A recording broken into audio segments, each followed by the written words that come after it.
دنها داد بردامی قیران دارایی دا و زیدباری دانا نیف موچه جبو فرمان بران. پرانیا شوفران دی بجن دنها دا سزاین هاتون و چونه جه هر تشتگی ایران ترن. و دو خازن کدوی بارادوخی دا چاف خشاندنک دو بهای باج و سزاین دا بهته کرن.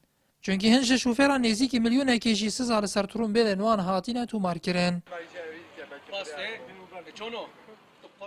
تشتكي زوين نسوية في قيروني في دبادية اف كومينات انا سامان شرامو هند قناص داشونات سندجمان كومينات اسيدن ام پیش ما جينا ده سوجمه بكري ده تلقيت بكفتين من كي توز مجبورم شما اميدي هاجر 30000 40000 5000 غرامش مؤجلا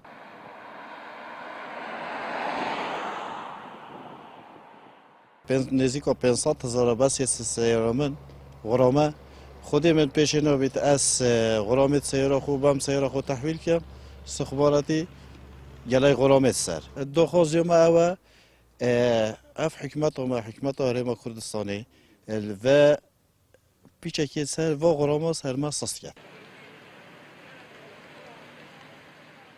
برپرسی راگهاندنا ریوبریا گشتیا هاتون و چونا دو کیجی دی بیجید. درباره باج و سزادانان تنها چه گورین لسروان نهاتیا کرن و هر دیوکو خومینن.